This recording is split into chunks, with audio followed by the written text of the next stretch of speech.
मां वैष्णो देवी की नगरी कटरा में आज से शुरू हो रहे पवित्र नवरात्र की तैयारियां पूरी हो चुकी हैं। आधार शिविर कटरा से लेकर भवन तक पूरी घाटी को रंग बिरंगी लाइटों से सजाया गया है। वहीं पवित्र भवन में देसी और विदेशी फूलों से उसे सजाया गया है। इस बार कोरोना महामारी के कारण आधार शिविर कटरा में नवरात्र महोत्सव नहीं होगा, लेकिन भक्तों के स्वागत के लिए धर्म नगरी कटरा को सजा दिया गया है। कश्मीर घाटी के जिला बडगाम के जडूरा इलाके में सुरक्षा बलों और आतंकियों के बीच हुई मुठभेड़ के दौरान सुरक्षा बलों की ओर से दिखाई गई मानवता की एक वीडियो सामने आई है। कैसे सेना और अन्य सुरक्षा बलों के अधिकारियों ने एक स्थानीय आतंकी से आत्मसमर्पण करवाया। इस युवक की जान बचाने पर परिवार बार बार सुरक्षा बलों का धन्यवाद कहते नहीं थक रहा। पाकिस्तान के पूर्व मेजर जनरल ने अपनी किताब में माना है कि कश्मीर में विवाद पैदा करने के पीछे पाकिस्तान का हाथ है। इसके लिए पाकिस्तान ने कश्मीरियों का इस्तेमाल किया, उन्हें ढाल बनाया गया।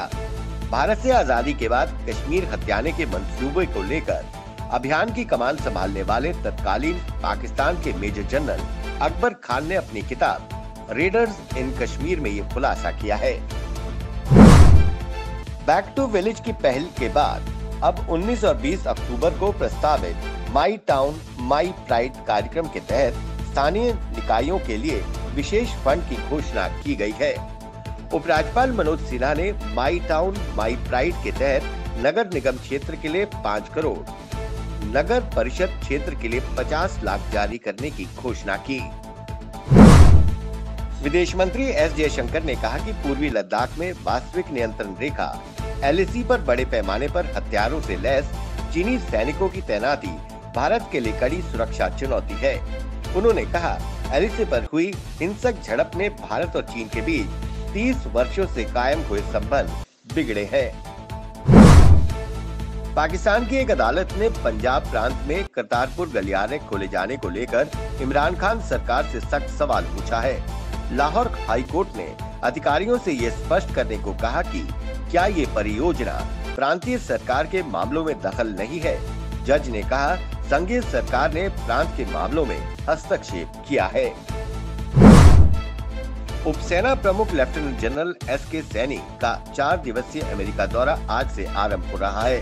इस दौरे के दौरान भारत और अमेरिका के बीच सैन्य सहयोग को और बढ़ाने के मुद्दे पर चर्चा होगी। वो वहां अमेरिकी सेना के प्रशिक्षण और उपकरण क्षमताओं को भी देखेंगे। राजस्थान हाईकोर्ट ने गुर्जर आरक्षण संघर्ष समिति को महापंचायत बुलाने की अनुमति दे दी है, लेकिन महापंचायत बुलाने के लिए कुछ शर्तें भी रखी गई हैं। पहली शर्त ये है कि गुर्जर समाज को इसके लिए जिला कलेक्टर को एक उपक्रम सौंपना होगा, और दूसरी शर्त ये है कि इस महापंचायत में 100 से अधिक लोगों को आने की अनुमति नहीं होगी। उपराज्यपाल मनोज सिन्हा ने शारदीय नवरात्रों के शुभ अवसर पर जम्मू कश्मीर के लोगों को शुभकामनाएं दी हैं। उन्होंने केंद्र शासित प्रदेश जम्मू कश्मीर के बेहतर भविष्य और समृद्धि और लोगों की भलाई के लिए प्रार्थना की। वहीं उन्होंने अपने संदेश में लोगों से कहा कि 9 दिनों के त्योहार को भक्ति के साथ मनाने और आत्मनिरीक्षण और चरित्र निर्माण पर समय बिताने का आह्वान किया। साथ ही प्रशासन द्वारा जारी कोविड महामारी के सभी SOPs और सलाह का पालन करने का अनुरोध किया। बिहार में सियासी हलचल तेज हो गई है, क्योंकि 28 अक्टूबर को पहले चरण के लिए मतदान होना है।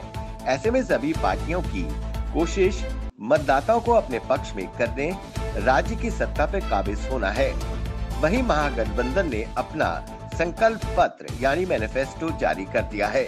इस मैनिफेस्टो में युवाओं को 10 लाख रोजगार देने का वादा किया गया है। कश्मीर घाटी के अनंतनाग में सुरक्षा बलों को आज बड़ी सफलता मिली है। सुरक्षा बलों ने अनंतनाग में एक मुठभेड़ के दौरान एक आतंकी को मार गिराया है। वहीं आतंकी से एक AK-47 व अन्य गोला बारूद बरामद किया गया है। फिलहाल तलाशी अभियान जारी है। उत्तर प्रदेश के पीलीभीत में आज दर्दनाक सड़क हादसा हुआ। एक बस और बोलेरो में भीषण टक्कर हो गई। हादसे में 7 लोगों की मौत हो गई, जबकि 32 लोग घायल हो गए। कई लोगों की हालत गंभीर है। सभी घायलों को उपचार के लिए अस्पताल भर्ती कराया गया है। केंद्र सरकार ने डिजिटल मीडिया को मान्यता देते हुए उसके नियमन की राह खोल दी है। अब न्यूज वेबसाइट भी सरकारी विज्ञापन ले सकेंगी। सरकार ने प्रिंट और इलेक्ट्रॉनिक मीडिया की तर्ज पर डिजिटल न्यूज प्लेटफॉर्म को खबरों के अनुशासन के लिए स्वनियम संस्था बनाने की अनुमति दे दी है। देश भर में एक बार फिर कोरोना के मामलों में गिरावट दर्ज की गई है। पिछले 24 घंटों में देश भर में कोरोना संक्रमितों के 62,212 नए मामले सामने आए हैं, तो वहीं 837 मरीजों की मौत हो गई। इसके बाद देश भर में कोरोना संक्रमितों की संख्या बढ़कर 74,32,681 हो गई है, तो वहीं इस महामारी से मरने वालों की संख्या बढ़कर 1,12,998 हो गई है।